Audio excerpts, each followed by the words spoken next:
en el pasillo, lo que hacía el maestro, lo que siempre hemos hecho en este hospital. O podemos ir subiendo y buscar artículos, pues, casos de controles, series de casos, que por una razón muy triste, en nuestro país la mayoría de las revistas médicas, cada vez menos, pero la mayoría de los artículos que tenemos son series de casos, la mayoría de las tesis son series de casos que no nos sirven de nada. No podemos tomar decisiones con una serie de casos. Si yo les digo que hay un medicamento para evitar fracturas de osteoporosis que disminuye en 20%, si es una serie de casos, el riesgo de fractura por osteoporosis, ¿se lo das a tu abuelita? Bueno, 30%. Bueno, es que estamos hablando de serie de casos. Exactamente, es una serie de casos, entonces habría que compararlo con el estándar de oro, que el estándar de oro, que ahorita hay como que dos están compitiendo, alengonazol y ácido solenólico, producen alrededor del 50%. Entonces tendríamos que compararlo con el estándar de oro. Y esto sería un ensayo clínico controlado, que ya está casi hasta arriba. Pero si algo, cuando nosotros buscamos un artículo, podemos encontrar el artículo que queramos. ¿A qué me refiero? Si tú quieres desear con tu R, ¿qué eres? No, tú no puedes desear con nadie. ¿Quieres el R2? R3. Ok, si quieres desear con tu R4, tú puedes encontrar, y vas a encontrar un artículo, no, bueno, se te ocurra, olvida. Yo no lo dije, no te van a casar porque tú puedes encontrar un artículo y lo vas a encontrar que diga lo contrario a tu R4 y lo contrario al jefe de servicio. Siempre va a haber un artículo que diga eso y siempre vamos a encontrar un artículo a favor de un medicamento y un artículo en contra de ese mismo medicamento. Y artículos más o menos bien hechos, ensayos clínicos controlados. ¿Qué es lo que hacemos para salir de la duda? Esperamos a que se hagan muchos estudios de calidad y alguien haga un metaanálisis. Y eso es lo que deberíamos de considerar nosotros para tomar decisiones en el quirófano, en la consulta, en la clínica, a nivel personal, pero también a nivel institucional. Si llega un nuevo medicamento, llega un nuevo clavo centromedular, una nueva prótesis, metal, bueno, vamos a esperarnos, no nos vamos a confiar a los primeros reportes ni los primeros ensayos, vamos a esperar a que se hagan los metaanálisis. Y ahora sí, vamos a ver si como jefe de servicio, director de un hospital, vamos a empezar a usar ese tratamiento o no. Entonces, para leer una revisión sistemática, un metaanálisis, hay libros completos. Este libro publicado por el British Medical Journal nada más es un libro de instrucciones para leer e interpretar un metaanálisis. No lo vamos a desglosar todo en esta plática, no nos daría tiempo, pero vamos a explicar brevemente para cuando ustedes lean un artículo, sepan cómo interpretar todo lo que viene en un metaanálisis. ¿Cuál es el lenguaje universal? Que sobre todo usamos los médicos. Alguien me decía la música, la poesía, sí también, pero los médicos, ¿qué usamos? ¿Inglés? El inglés más universal que el inglés. ¿Las clasificaciones? Más universal que las clasificaciones. Los números, las matemáticas, es un lenguaje universal. Cualquiera lo puede entender y nos podemos comunicar con las matemáticas y hacer cantidad de cosas con las matemáticas. Y muchos entramos a medicina porque según no había matemáticas, pero, oh sorpresa, hay muchas matemáticas. Y los que entraron a ortopedia ya se dieron cuenta, ya están llevando ciencias básicas, el módulo de Young y todas las cosas de ingeniería que hacemos en ortopedia. Y dices, bueno, yo no pensé que hubiera tantas matemáticas en la medicina. Entonces vamos a empezar, y ese es el temario. ¿Cómo se hace un metaanálisis? Sí, bueno. Primero, ¿qué es un metaanálisis? ¿Cómo se hacen los metaanálisis? Sirve mucho saber cómo lo hacen para saber nosotros cómo interpretar cómo se hacen los metaanálisis. ¿Cómo buscamos un metaanálisis? Cuando tengamos la sesión de artículos o cuando tengamos una duda en clínica, ¿cómo vamos a buscar esos metaanálisis? Y finalmente, ¿cómo analizamos un metaanálisis? Entonces, un metaanálisis es una revisión sistemática. También se le llama revisión sistemática, aunque hay quienes no están de acuerdo en que es exactamente lo mismo. Pero es una revisión sistemática, con un sistema que aplica métodos cuantitativos. Medimos, tenemos que medir. Finalmente, la única manera en la que podemos saber si un tratamiento es bueno o malo es midiendo el desenlace. Y no es tan fácil. ¿Cómo medimos la temperatura? Con un termómetro. ¿Cómo medimos el dolor? ¿Podemos medir nosotros el dolor de un paciente? No podemos. Solamente el paciente puede medir su dolor con las caritas, con la escala visual. Nosotros no lo podemos medir. Nosotros podemos medir la función de un paciente o la calidad de vida Eso es bien difícil, pero de algún modo tuvimos, la ciencia ha tenido que inventarse y buscar respuestas, soluciones para poder medir si lo que hacemos está bien. Entonces aplicamos métodos cuantitativos y resumimos los resultados. De todos los estudios de calidad que hay, hacemos un súper resumen y ese es algo muy cercano a la verdad. En la ciencia, nosotros lo que tratamos de ver es, en general, acercarnos a la verdad. La verdad absoluta solo la sabe Dios. Nosotros nos acercamos con los estudios que hacemos lo más posible a esta verdad. Y si tenemos muchos estudios por ahí desperdigados, un metaanálisis junta todos estos estudios y nos dice, ok, lo más cercano a la verdad es esto, este resumen de estos estudios. Entonces, ¿cómo hacen la gente que se dedica a hacer metaanálisis? ¿Cómo hacen un metaanálisis? Primero se realizan una pregunta clínica. Y una pregunta clínica no es tan fácil de hacer y les voy a enseñar ahorita a hacerla y es también cómo seleccionamos un metaanálisis. ¿Quién sabe qué significa la mnemotecnia PICO o las siglas PICO? ¿Pequeño? No, esa es en griego, pico muy pequeño, no. Las siglas en inglés para buscar un artículo. ¿Cuándo tienen la sesión de artículos ustedes? ¿Cada cuándo tienen una sesión de artículos? Se supone que cada viernes. Cada viernes. Ok. Lo que les recomiendo que hagan es, cuando tengan sesión de casos, cada cuando tienen sesión de casos, que presentan casos clínicos y los critican diario, de toda la semana, escoger un caso que haya realmente una duda. Bueno, fue mejor haberle puesto un clavo centromedular a esta fractura supracantélica, ponerle un clavo de récord, hubiera sido mejor ponerle alguna otra cosa. Cuando tengan esas dudas, ok, entonces el artículo que van a seleccionar para el viernes va a ser un artículo de esto. Entonces, ¿cómo hacemos la pregunta clínica? Tiene 4 componentes y lo vamos a revisar más adelante otra vez. Es PICO, P de pacientes. Tienen que definir en qué tipo de pacientes. Y cuál es la intervención que ustedes quieren investigar. Puede ser que estemos viendo una fractura de fémur en niños. Tradicionalmente se les pone 10, ¿no? Es el estándar de tratamiento. Y empiezan a llegar los clavos TENS. Bueno, ¿será mejor o no? Bueno, entonces vamos a ver si en pacientes pediátricos con fractura de fémur, la intervención, de ahí viene la I de pico, de ponerle clavos TENS, comparado con el estándar ideal, que es un calor. ¿Cuál es el desenlace? La O significa outcome. ¿Cuál es el desenlace? ¿Cómo les va? ¿Cómo puede evaluar si le va mejor a una fractura de fémur? Puede ser si se angula o no se angula, si se desplaza o no se desplaza, cuánto tiempo tarda en consolidar, cuánto tiempo tarda el niño en regresar a caminar, buscar un buen desenlace clínico. Ya que tengo esos 4 puntos, ¿en qué pacientes, qué intervención, comparado con qué, cuál es el desenlace? Con eso busco en PubMed artículos, y entonces voy a buscar y encontrar los artículos que yo quiero.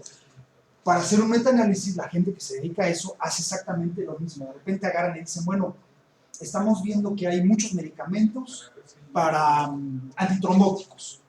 Ok, vamos a ver si este nuevo medicamento antitrombótico vía oral es bueno. Entonces vamos a ver en pacientes posoperados de prótesis de cadera, ¿cuánto tiempo le dejan antitrombóticos a los pacientes posoperados de prótesis de cadera? ¿Cuánto? Un mes, exacto, un mes. Entonces vamos a ver si la intervención de un nuevo antitrombótico oral comparado, ¿cuál sería el estándar de oro hoy para el manejo antitrombótico? Enoxaparina, ¿no? Es el estándar de oro. Si comparado con la enoxaparina, en términos de desenlace, ¿cuál es el desenlace más importante si estamos evaluando un antitrombótico? Sí, el evento sería trombosis venosa profunda, tromboembolia pulmonar. Sí, es mejor para disminuir la tasa de sus medicamentos. Entonces empiezan a buscar en la literatura, buscan todos los artículos relacionados a eso, todos los medicamentos, todos los artículos que comparan ese medicamento nuevo contra el estándar de oro y empiezan a seleccionar los estudios, ven cuáles están bien diseñados, bien anatorizados, que tienen buenos desenlaces. Y eso de los desenlaces, lo voy a tocar más adelante, es un problema, porque muchas veces la industria nos echa un desenlace que no nos interesa mucho, pero nos lo venden. Si yo les digo que este medicamento para bajar el colesterol baja 20 miligramos por decilitro más que el que se usa normalmente, ¿es bueno o es malo? Puede ser que sea bueno. ¿Por qué te interesa a ti? Si tienes hipercolesterolemia, ¿qué te interesa? ¿Tener un colesterol acá súper bien o qué les interesaría? Un paciente con hipercolesterolemia, si fuera ok, puede ser, pero finalmente, ¿qué le interesa al paciente? Que no se infarte. Entonces, a mí me gustaría ver un artículo donde no me importa si baja o no baja, no me importa si estabiliza, me importa que el paciente finalmente no se infarte. Entonces, un buen desenlace es la tasa de infartos. Y muchas veces vemos que la industria llega y nos dan artículos que no tienen desenlaces que nos hagan sentido. ¿Cuál es el mejor desenlace para un medicamento para evitar fracturas osteoporóticas? Que no se fracturen. Y hay muchos artículos que miden densidad mineral ósea.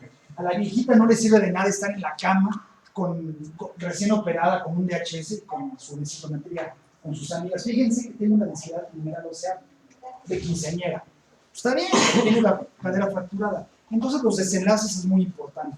Entonces estos médicos van depurando esos estudios que tengan buenos desenlaces, que sean muy similares entre ellos, y luego hacen una evaluación cualitativa de esos estudios, los incluyen, extraen los datos matemáticamente, los resultados de estos estudios que les quedaron, combinan los resultados matemáticamente y presentan los resultados con una medida estandarizada de desenlace. ¿Cómo buscamos un metaanálisis nosotros? Ahí está, con pico. Pacientes, intervención, comparador, y outcome, que es el desenlace. ¿Sí? Ahora vamos a ver, cuando tienen un metaanálisis en las manos, cómo lo interpretamos, cómo lo leemos. ¿Quién de ustedes nunca ha visto un metaanálisis? Todos han visto los metaanálisis. Y muchas veces nos da la impresión de que es un artículo de lo más complicado, como que tiene muchos números y gráficas diferentes y cosas que decimos, híjole, vámonos a ver las conclusiones y con eso nos quedamos. Pero el chiste es que podamos realmente analizar y asimilar eso para nuestro conocimiento. El conocimiento médico, en general el conocimiento científico es de dos tipos, dinámico y estático. El conocimiento estático es el que está en los libros y hoy en las guías de práctica clínica. Y el conocimiento dinámico es el de los artículos y el de los congresos. ¿Quién de aquí va a la academia cada año? O de repente va a la academia, o a algún congreso, sobre todo en Estados Unidos, o al Congreso Nacional de Ortopedia.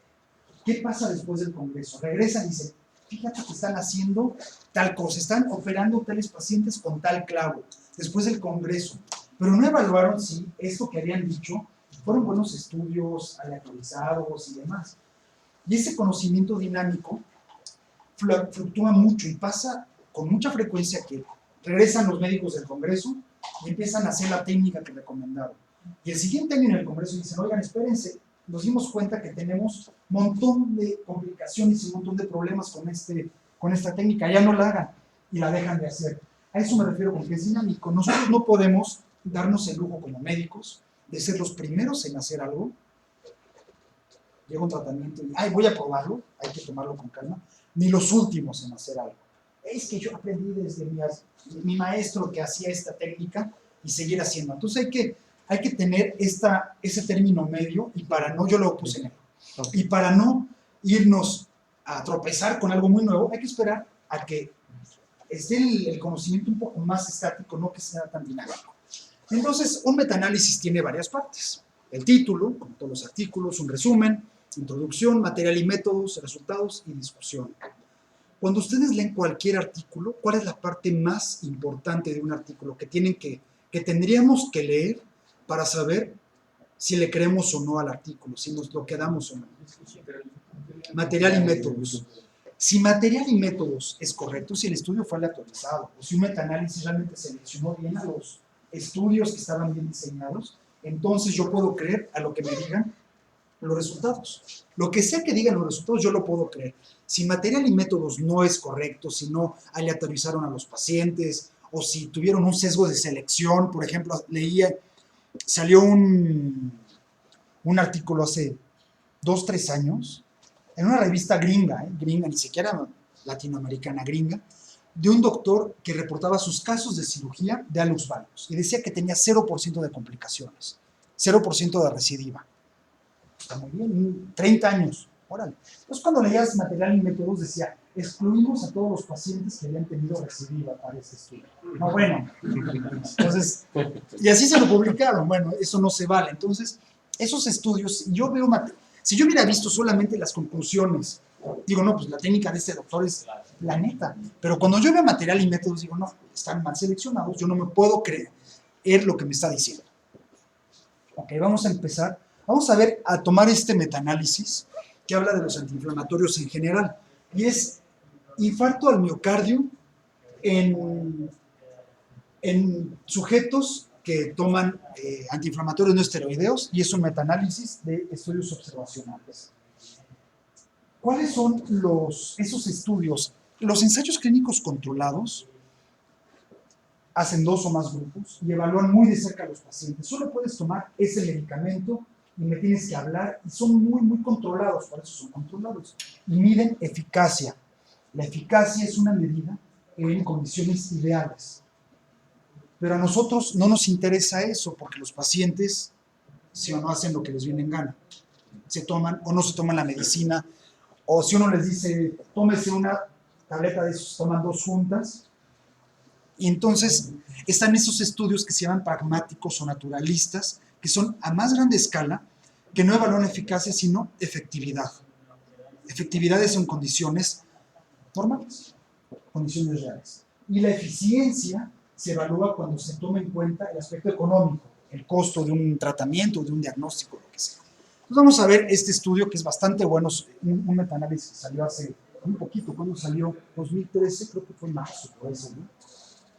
Y este estudio hay una doctora, Patricia McGettigan, no está aquí como autora, pero más adelante la voy a mencionar, que se dio cuenta de algo que estaba pasando. En 2007 hizo un metaanálisis. ¿Cuáles son los problemas que nos pueden dar cualquier antiinflamatorio? ¿Cuál es la toxicidad que más nos preocupa de los antiinflamatorios? ¿Cuál? Gastrointestinal. Nefrotoxicidad. ¿Cuáles son los peores nefrotóxicos? Endometacina. ¿Cuál es peor? Ketorolaco. ¿Qué más hace el ketorolaco que no nos gusta a los ortopedistas? Que no deberíamos de usar ketorolaco. Más que eso. ¿Cuál? Retrasa la consideración ósea. Y eso se vio hace como poco más de 15 años con pacientes de fusión espinal. Pacientes de escoliosis que les hacían fusión espinal, los que recibían al menos una dosis de ketorolaco postoperatorio, tardaban mucho más tiempo o hacían pseudoartrosis de la artrodesis espinal. Entonces, tenemos ya consolidación ósea, renal, gastrointestinal. ¿Qué otra toxicidad tenemos de los antiinflamatorios? Los tendones, ¿no? También, por ejemplo, Sí, producen algo de tendinitis, sobre todo los esteroideos, pero sí producen. Algo más importante, cardiovascular. Son tóxicos. ¿Se acuerdan del Rofecoxib, del Vioxx, que salió hace años en el mercado? Mataba gente y por eso lo sacaron. ¿Y qué otra toxicidad? ¿Qué otro órgano les importaría? Hepatotoxicidad. ¿Qué medicamento venden actualmente en México y en Latinoamérica que está prohibido en Canadá, Estados Unidos, Europa? ¿Cuál?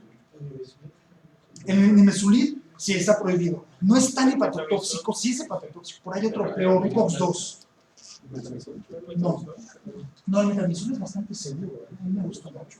Bastante seguro. Hubieron algunos reportes de anemia plástica con el metamizol, pero muy aislados y no tan fuerte como para preocuparse realmente. No, el domiracoxib, un COX-2, 400 miligramos durante 5 días, aumenta creo que 4 veces la posibilidad de daño renal hepático irreversible.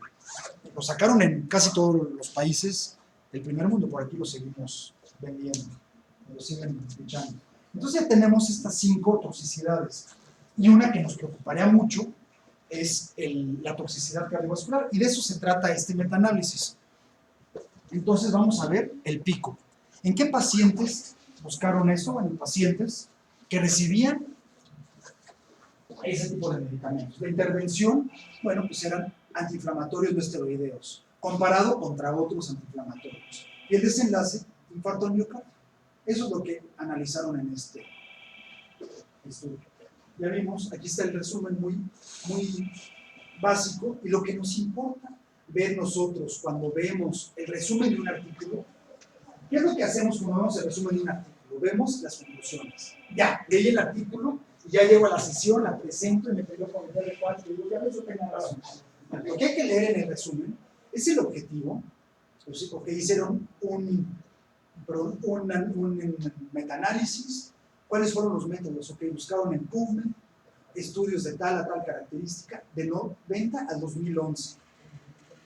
3.829 artículos, se echaron esos cuantos para ver cuáles eran los mejores. Se quedaron con 31 y finalmente se quedaron con 25 publicaciones. Ok, entonces yo puedo creer que está más o menos bien hecho, al menos. En la introducción, para cuando ustedes vayan a hacer sus tesis, ¿quién está haciendo su tesis ahorita? Ahorita están como que en la loca, ¿no? De la tesis. El último párrafo de la introducción de un artículo, de una tesis, el último párrafo termina con el objetivo. El objetivo de este estudio fue tal, o la hipótesis, nuestra hipótesis fue tal, o la pregunta de investigación. Nosotros en este trabajo nos preguntamos, y aquí está en la introducción el último. Ahí está. Hicimos una revisión cuantitativa de la literatura de estudios observacionales para evaluar el riesgo de eventos cardiovasculares con el uso de AINES. Ahí está el objetivo de estos cuates. Vámonos a la parte de material y métodos. Vamos a buscar qué desenlaces usaron. Acuérdense que los desenlaces nos tienen que hacer sentido a nosotros y al paciente. De nada le sirve al paciente tener una buena densidad mineral ósea si está fracturado. Entonces aquí está: infarto al miocardio, síndrome coronario agudo, muerte súbita cardíaca, evento vascular cerebral, falla cardíaca y disfunción ventricular izquierda. Entonces son bastante amplios, no se queda nada más con infarto y no voy a ver nada más. Son bastante amplios. ¿Quién sabe qué es esto de Medical Subject Headings?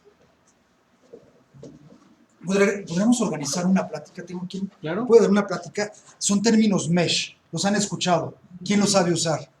Son términos que son genéricos para poder agrupar. Por ejemplo, no se usa cáncer en los médicos americanos, se usa neoplasia, que es el término para reunir todos las neoplasias, ¿no? Sí, es un sistema, una librería de términos, una librería interesantísimo cómo lo han hecho, Para estandarizar. de términos para estandarizar patologías, tratamientos, intervenciones, diagnósticos, que se sigue creando, y si ustedes ponen en PubMed, abren PubMed y ponen infarto, antiinflamatorios, les van a salir 200,000 artículos, pero si buscan por términos MESH, les van a salir 220 artículos, les va a ser realmente lo que quieren buscar. Entonces, igual un día organizamos una plática de términos MESH, es súper útil, porque les ahorran muchísimo tiempo para hacer búsquedas, que es lo que no tenemos tiempo para estar buscando. Entonces, con términos MESH, eso fue muy bueno, buscaron con desenlaces. Hay que ver qué tipos de estudios, y los periodos, ya vimos qué tipo de estudios eran observacionales, un periodo muy amplio, 21 años de experiencia del mundo. Entonces, luego, no falta el doctor que dice: oiga, doctor, es que yo llevo 30 años tratando a mis pacientes así. ¿Cuántos ha tratado así? Más de 100. Bueno, por aquí son, ¿cuántos habíamos quedado? 3.829 artículos, nada más. O sea, ¿cuándo la práctica de un médico le va a ganar a esto? Nunca. Entonces, por eso, esto es más importante para nuestra práctica que nuestra propia experiencia. Aunque la experiencia siempre es muy importante. Y hay que evaluar la calidad de las publicaciones. En México nos gusta mucho evaluar los resultados de un tratamiento y vamos a los artículos. Resultado bueno, 60% de los pacientes. Moderado o regular, 20% de los pacientes. Y resultado malo, 20% de los pacientes. Bueno, ¿quién definió que era bueno, malo, regular? Tenemos que usar instrumentos estandarizados para evaluar eso. Y para esto, ¿qué escalas conocen, por ejemplo, para la osteoartritis, para evaluar osteoartritis de cadera? El WOMAC, el Weston Taylor. ¿Qué escalas conocen para evaluar calidad de vida? La Short Form 36. Siempre hay instrumentos para evaluar. Para un problema de hombro, el DASH. Para un problema, pacientes con fractura de tobillo, el AOFAS. Ese es uno. Hay muchísimos. Hay unos libritos de la OFAS, son 2 tomos. libritos así, que traen más de 300 instrumentos para evaluar desenlaces en ortopedia. Y es importante que si vamos a hacer un estudio, o no un estudio, sino simplemente ver cómo está funcionando el servicio, si estamos haciendo algo bien, aplicar esos instrumentos de evaluación. Y eso también existe para los metaanálisis. Hay unas escalas, por ejemplo esta que es el Newcastle Ottawa Scale, para evaluar la calidad de las publicaciones. Y lo que se hace es un checklist. ¿El estudio está aleatorizado? Sí o no. Y se suman los puntos, y si tiene más de tal puntaje, se incluyen en el metaanálisis, si no, no. O sea, no es la decisión arbitraria del que hace el metaanálisis, sino es una escala, es algo muy sólido. Vamos a ver cuál es la forma de medir la asociación, que fue con riesgo relativo. Y el riesgo relativo es una medida que ustedes ven en casi todas las publicaciones. El riesgo relativo, lo voy a mencionar más adelante otra vez, pero un riesgo relativo de 1 significa que no hay diferencia. ¿Sí? Porque es una división. Si, ¿cuánto mides? Unos 38. ¿Cuánto mides? 84. ¿Cuánto mides? 80. 1,80, entre 1,80 ¿cuánto es? 1, no hay diferencia. Entonces, cuando vemos un riesgo relativo de 4, por ejemplo, muchas veces dice la gente, tiene 4 veces más riesgo. No. 1 es de que no hay diferencia, le quitamos 1 de que no hay diferencia. Tiene 3 veces más riesgo. Y si tenemos un riesgo relativo de 0.2, ¿cuántas veces tiene menos riesgo? ¿Cuánto riesgo menor tiene? De 1 a 0.2, ¿cuánto hay? 0.8, tiene 80% menos de riesgo. ¿Okay? Entonces, estas gentes ya vimos aquí que todos tenían riesgos relativos. Evaluaron la heterogeneidad, que la voy a explicar al final, y vieron si había sesgo de publicación. Sesgo de publicación, nosotros en general lo que vemos es que hay artículos que dicen que un medicamento es bueno, malo, no hay diferencia, muy bueno, muy malo, y más o menos se mantienen dentro de un embudo. De hecho, así se llama ese tipo de gráfico, se llama funnel plot. Es un diagrama de embudo.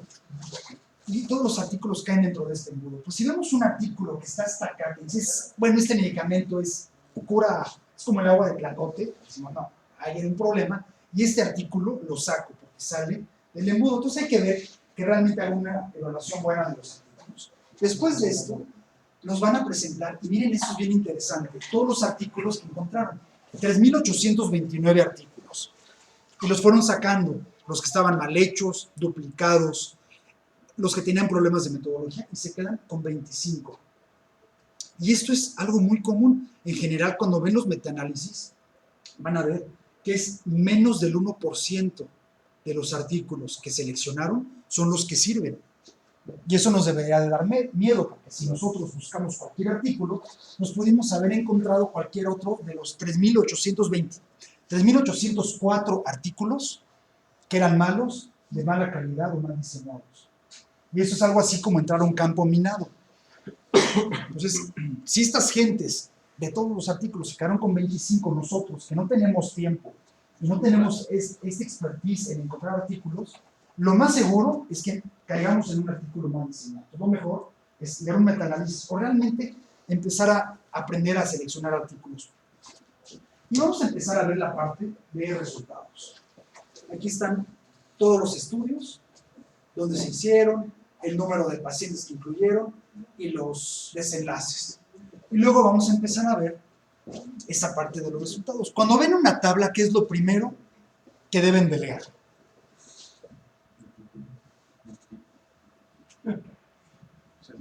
El título, gracias. Porque siempre, no, el valor P, a ver, ¿dónde está la P? No, la P, el intervalo de...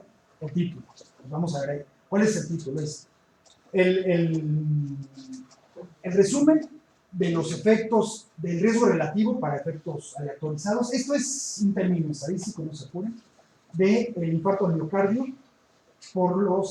asociado a los antiinflamatorios frecuentemente usados. Y ahí empezamos a ver algunos datos. Y vamos a ver, ese es el riesgo relativo, eso que está entre paréntesis, es el intervalo de confianza y abajo la P. Acuérdense que yo les dije que en el 1 no hay diferencia. Si yo tengo un intervalo de confianza que cruza el 1, no hay diferencia estadística. Yo inmediatamente sé que la P no es significativa. A veces no me ponen la P, y no es necesario porque yo lo puedo ver. Y miren aquí. Aquí tenemos un... ¿Dónde está? heterogeneidad, ¿no? Aquí no tenemos P's. Estas P's son de heterogeneidad nada más. Y aquí yo veo, por ejemplo, naproxen en infarto agudo al miocardio.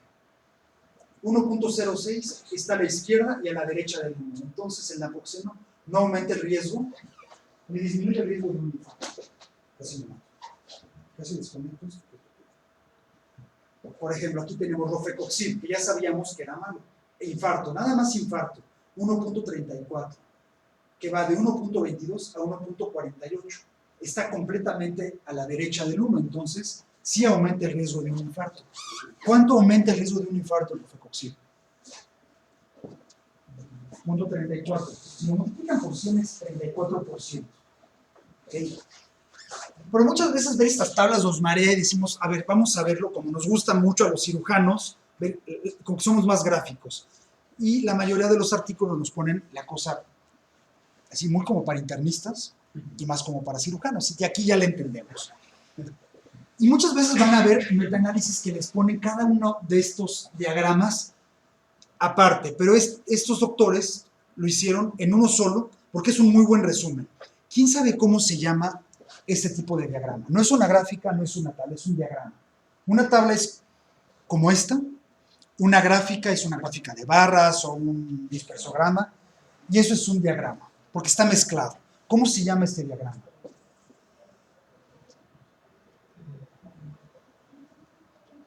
¿Cómo qué parecen? Parecen como... Esos intervalos de confianza, parecen como ramitas, ¿no? De árboles. Bueno, pues así se llama forest plot. Diagrama de bosque, un blogograma. Generalmente se le llama forest plot o diagrama de bosque. Por ahí alguna vez, y lo pueden googlear y hasta buscar en PubMed, a alguien se le ocurrió ponerle forest plot. No, no es forest plot. Por favor, es forest plot con una sola R, viene de bosque. Entonces, ¿qué es lo que nos dice eso? Tenemos el tronco del árbol, que es el 1, o el 0, hay veces que nos lo facilitan y en vez de un 1 nos ponen 0 efecto. Aquí tenemos el 1 del riesgo relativo, quiere decir de que todo lo que cruce el 1 no tiene efecto. Entonces vamos a empezar a verlo. Vamos a empezar a ver los encabezados. Y vemos que tenemos primero el estudio, y el nombre del estudio, del autor principal y el año. El riesgo relativo, y el riesgo relativo primero con intervalos de confianza y luego gráficamente. Y tenemos dos grupos, el dosis baja, low dose, high dose. Todos estos son de dosis alta y esos son de dosis baja. Luego vamos a ver las filas. Y en general lo que vamos a ver son los estudios en general y vamos a ver el subtotal, que es este subtotal que está en negritas, que es un diamante, que si lo han visto la mayoría de las veces que ven un metaanálisis. Un diamante es el resumen matemático de manera gráfica de todos los que estaban antes. Luego vamos a ver la línea de referencia, que todo cae en este caso en el 1 de que no hay diferencia. Lo que toque el 1, acuérdense, no hay diferencia. Luego vamos a ver los efectos individuales. Cada efecto individual tiene dos componentes, un cuadrito, veanlo aquí, y una línea. El cuadrito es el centro del riesgo relativo y el tamaño del cuadrito tiene que ver con el número de pacientes. Entre más grande el cubo, el cuadrito, más pacientes. Otra forma de verlo a los pacientes es con el intervalo de confianza. Entre más amplio el intervalo de confianza, menos pacientes. Entre más estrecho el intervalo de confianza, tuvieron muchos más pacientes. Entonces, yo voy a confiar más en los estudios que tienen un intervalo de confianza pequeño, como este, miren, o este de aquí, y que tuvieron también más pacientes. Una vez que veo eso, veo el efecto ponderado, que es el diamante.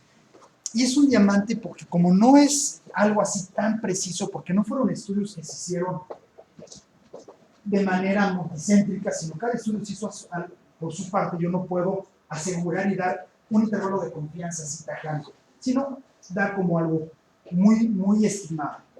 Y para eso es este longitud que vemos al final. Y vamos a ver este valor de la heterogeneidad, que vemos siempre números raros. Hay una I cuadrada, una estadística ahí rarísima, pero finalmente nos dicen cuál es la heterogeneidad en porcentaje, 18%, y ahorita la vamos a explicar, que eso es importante, y lo vamos a explicar. Algo homogéneo, un grupo homogéneo es de que todos son muy parecidos. Un grupo heterogéneo es de que es muy diverso. Si yo estoy viendo artículos que hablan de infartos con el uso de AINES, o en general cualquier artículo, yo sí veo muchos artículos, yo quisiera que los artículos fueran homogéneos, o sea, que no fueran nada heterogéneos, que tuvieran una heterogeneidad de 0 o 100% de homogeneidad. Entonces, vamos a poner que menos de 50% no tienen heterogeneidad. Más de 50% son heterogéneos. Más de 50% no me gusta tanto. Más de 50% quiere decir de que estuvieron artículos a la izquierda del uno, a la derecha, como que muy variado, y eso ya no me encanta. A mí me van a gustar los artículos que tengan una heterogeneidad o la agrupación de artículos menor al 50%, ¿ok? Entonces vamos a ver estos. Miren los que tienen menos del 50%, 18%, 39%, 2%, 0%. Y aquí vamos a empezar a ver cosas interesantes. Rofecoxib, dosis alta, 0% de heterogeneidad, o sea, 100% homogéneo. Todos los artículos decían que era malo. Pues ya no hay duda, todos los artículos decían que era malo. Y vemos artículos, por ejemplo, 80% de heterogeneidad. O sea, realmente, unos, miren, uno está del lado izquierdo, otros están por el centro, otros del lado derecho, como que no hay tanto consenso. Y si bien podemos tener una ponderación aquí, bueno, no podemos preocuparnos de que haya un efecto porque fueron muy variados los resultados. Pero vamos a enfocarnos sobre todo en los que tienen una heterogeneidad menor al 50%, que son estos. Entonces vamos a empezar a ver estos dos, que es naproxen a baja dosis, con baja heterogeneidad. Vean el rombito, en los dos casos, baja dosis y dosis alta, tocan el 1. Naproxen no aumenta el riesgo cardiovascular. Aumenta el riesgo gastrointestinal, pero bueno, ya será darle algún protector de gástrico al paciente. Cuando nosotros tenemos con algún antitrombótico a un paciente, ¿cuál es el mejor protector gástrico que le podemos dar?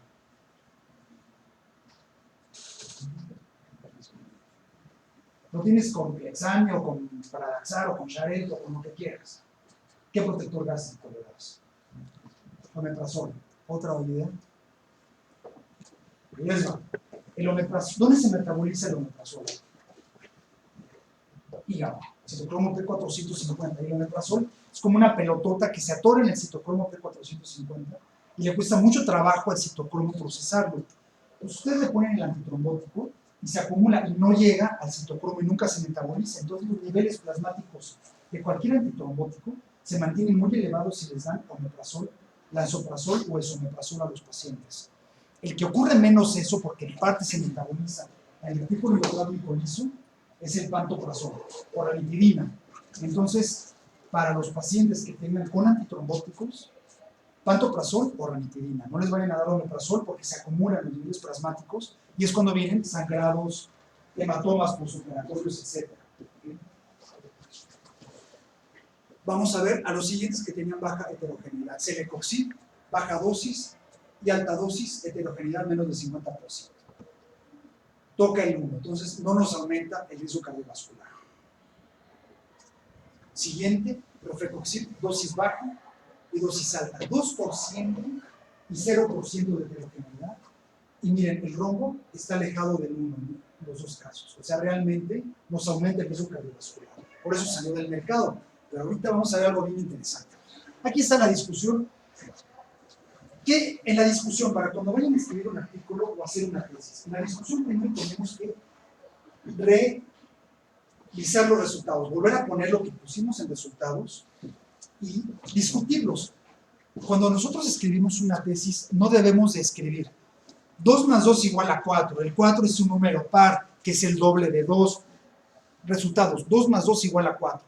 En la discusión, hacemos todos los elogios que queramos al número 4, que es par, que el cuarto cuadrante es sagitario, todo lo que queramos poner, pero no en resultados. En discusión, ponemos los resultados, que 2 y 2 más 4, ya es un número muy bonito, porque yo nací un 4, tal, todo lo que quieran, pero no en los resultados. Y aquí están otra vez los resultados que salieron, lo contrastamos después con publicaciones anteriores, aquí encontraron que sus resultados se parecen mucho a otros metaanálisis publicados anteriormente, y hacen un resumen del análisis contrastado con este estudio del 2011, el actual, y este que fue muy importante de Patricia Marietti en 2011, que es un remeta-análisis de otro que hizo en 2007 y 2009, no me acuerdo. Y aquí están, uno, no hay efecto. Entonces vamos a empezar a ver. Este metaanálisis, que lo único que ve es un evento vascular cerebral isquémico. Naproxen cruza el 1, no aumenta ni disminuye el riesgo de evento de ese tipo. En el estudio actual también cruza, y en el estudio de Marietti apenas está alejado del 1, prácticamente podemos decir que es bastante seguro el naproxen en ese aspecto. Siguiente medicamento, ibuprofeno, toca los 3. Aunque está alejado del centro, si se dan cuenta, alcanzan a tocar los bracitos el 1, pues prácticamente que ibuprofeno es seguro desde el punto de vista cardiovascular. Habría que ver si el paciente no tiene problemas renales o gastrointestinales. Sorpresa, diclofenaco, que es el antiinflamatorio más usado en el mundo. La mayoría de los sistemas de salud del mundo, México, Canadá, Estados Unidos, India, China, usan diclofenaco como su caballito de batalla. No lo sabíamos, pero ahora ya lo sabemos. Miren cuánto aumenta el riesgo cardiovascular. Casi tanto como Rofecoxib, que salió del mercado. ¿Ya vieron? ¿Y cuál es el problema de diclofenaco? Que durante años los antiinflamatorios se han probado con el estándar de oro diclofenaco en términos de eficacia. Que bueno, porque es un buen antiinflamatorio diclofenaco, pero también en términos de seguridad. Y entonces decíamos, ok, ese medicamento es tan malo o tan bueno desde el punto de vista de seguridad como diclofenaco. Pero ahora sabemos que si un medicamento es igual que diclofenaco, es igual, pero de malo. Entonces, ojo con diclofenaco. Celecoxib, en estos primeros 2 estudios, el actual y el de evento vascular cerebral, seguro nota que el 1, y en este salió un poquito arriba, aumenta un poquito el riesgo de infartos, en este último estudio. Pero aumenta menos que diclofenaco. Y si vemos el cuadrito, muy parecido que ibuprofeno. Rofecoxib salió del mercado, miren cómo aumenta el riesgo cardiovascular. Indometacina aumenta el riesgo cardiovascular también. No nos lo esperábamos hasta que viéramos un estudio de este tipo. Meloxicam aumenta el riesgo cardiovascular. Etodolaco no se usa en México, aumenta. Etoricoxib, que se usa muchísimo, aumenta el riesgo cardiovascular más que Rofecoxib. Y lo seguimos usando, aunque en Estados Unidos ya no se usa. Y esa es la manera, leyendo un metaanálisis, como nos podemos dar cuenta si lo que estamos haciendo, ya sea en nuestra consulta o en el hospital, está bien, no está bien, o estamos haciendo un daño, o no le estamos haciendo un daño a los pacientes. Después, en la parte de discusión se ponen las limitaciones y la conclusión, que es lo que nos encanta ver. Ya que leímos todo, ya podemos ver las conclusiones. Miren, excepto naproxen, están asociados con riesgo de infartos. Diclofenaco y Rofecoxib tienen un riesgo bastante aumentado. Con esto, el resumen, lo que quiero que se queden con esta plática es, hay que seleccionar los artículos, no nada más el primero que nos llega o el que nos da el R4, léete ese artículo y preséntalo, o que lo busquemos nada más para llevarle la contra o para demostrar nuestro punto, que eso todo lo hemos hecho alguna vez. Sino realmente hay que buscar con la mnemotecnia pico, en qué pacientes lo quiero ver, qué intervención quiero analizar, comparado con qué, y cuál es el desenlace que quiero evaluar.